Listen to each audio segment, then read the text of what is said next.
What's going on, YouTube? It's your boy, CamATL. Shout out to the DFS squad. Shout out to everybody watching this video right now. Drop a like down below because I already know you're gonna love it. Subscribe to the channel if you haven't already. Make sure you comment anything in the comment section to enter your name into that $50 giveaway that I do every single week on this channel. Thank you guys for joining me as always. Sorry I'm late with the video. I had some other things going on in the morning. But it's time to get straight into this MLB High Five. As you can see on the screen, it is the Greenlight Optimizer. To access that, you have to get a membership at greenlightdfs.com. All right, now let's get straight into it. Now, as you can see, Optimizer has Clayton Kershaw at the very top. Now, for GPPs, completely understand it. That's fine. Cash games, even, that's completely fine. My personal opinions are going to be these two. All right, Lamet and Bieber. Lamet and Bieber. Lamet has been pitching very, very solid. Now he gets a solid matchup going against Texas. I mean, Lamet's had a 28% K rate to lefties, 35% K rate to righties. He's just been very, very consistent and solid this season. He hasn't gotten under 11 DraftKings points all season. His lowest was 11, and that was against the Dodgers offense. So expect a good game out of Lamet here against Texas. Really, really love him. Shane Bieber has been the best pitcher in baseball, damn near.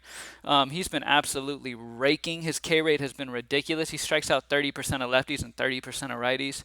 He's been playing extremely well. Now he's going against a Pittsburgh team that is a bad offense, one of the worst offenses in the entire league. So Shane Bieber is the other pitcher that I'm definitely leaning towards. Remember, get your pitching right, figure your hitters out next. Now, the other pitchers that I could possibly play, Sonny Gray, I like against St. Louis.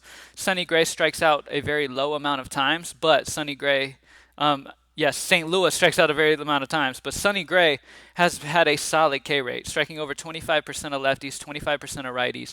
St. Louis is not a great offense, so he's also a solid maybe pivot off of Bieber. That would be fine, or if you want to go Bieber and you also want to go Sonny Gray. But I do love Shane Bieber today. He's probably my favorite pitcher on the slate. Clayton Kershaw has only a 1 whip.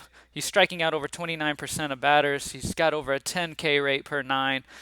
He's a solid option. Dodgers should easily get a W here against Seattle and Kikuchi.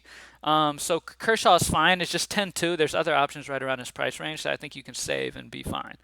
Pitchers that I want to go against. First guy, righties against Kyle Gibson are going to be great. So obviously we will get to that in a little bit. But righties against him. The other spot that I really, really like is going to be Baltimore once again.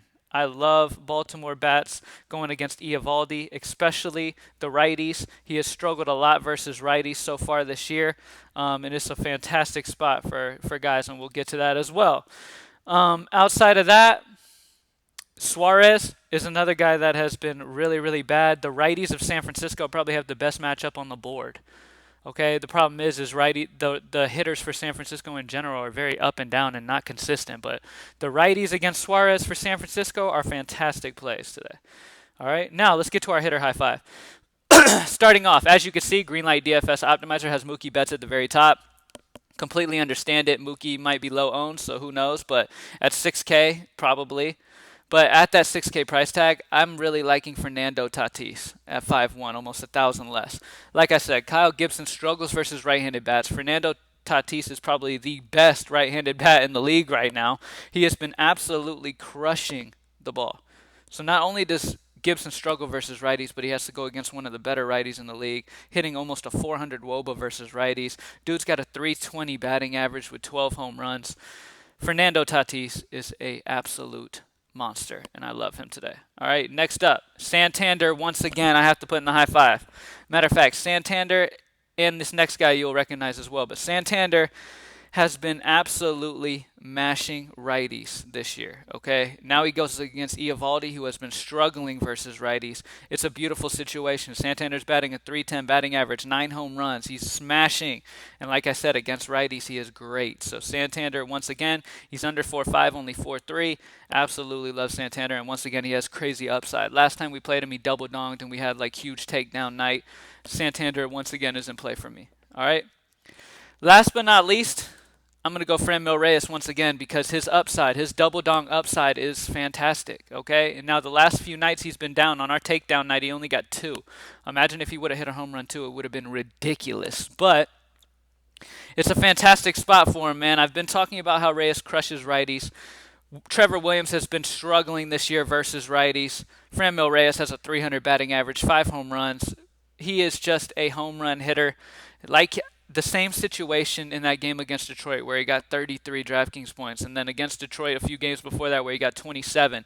The dude's got 30-point upside. He can easily double dong. And this is a fantastic spot versus a pitcher who struggled versus righties, facing a batter who is great versus righties. It's a perfect situation for Franmil Reyes. And like I said, double dong upside. So that's it. We got Shane Bieber in the high five, paired up with Lamet as my favorite pitchers. And then Santander, Fernando Tatis, and Franmil Reyes. All right, let's go over to FanDuel. Check out these prices. All right, over on FanDuel, Lamet's 9.4, so that's a little pricey over there. Kershaw's 10-1, Shane Bieber's 12K. So I'm not on Shane Bieber as much over here. I probably, as of right now, would prefer Sonny Gray or Clayton Kershaw. Those are probably my two favorite pitchers over here. Lamet at 9.4 is fine, but he's a little close to Clayton Kershaw and Sonny Gray in my opinion. So both Clayton Kershaw and Sonny Gray are both fantastic options. Let's check out our hitters. Santander's only 3.4. He's in play. Fernando Tatis is super expensive. Jesse Winker's solid value at only 2.7. I definitely like him. Reyes, once again, 2.8. I don't know why they keep pricing him at under 3K. It's ridiculous. He is a beast, and I absolutely love him. He's probably a lock over on FanDuel. Let's check what other values, because that's really the most important thing over here. All right, is value. Winker's amazing value. Ruff is going to be great. Like I said, the righties for San Francisco are solid values as well. Rafael Devers is only 2.8. That's ridiculous. He's probably locked over here as well. Chance Cisco has been mashing righties. If he leads off again, he's going to be fantastic. Verdugo, great. Wilmer Flores, like I said, righties against this dude are in play.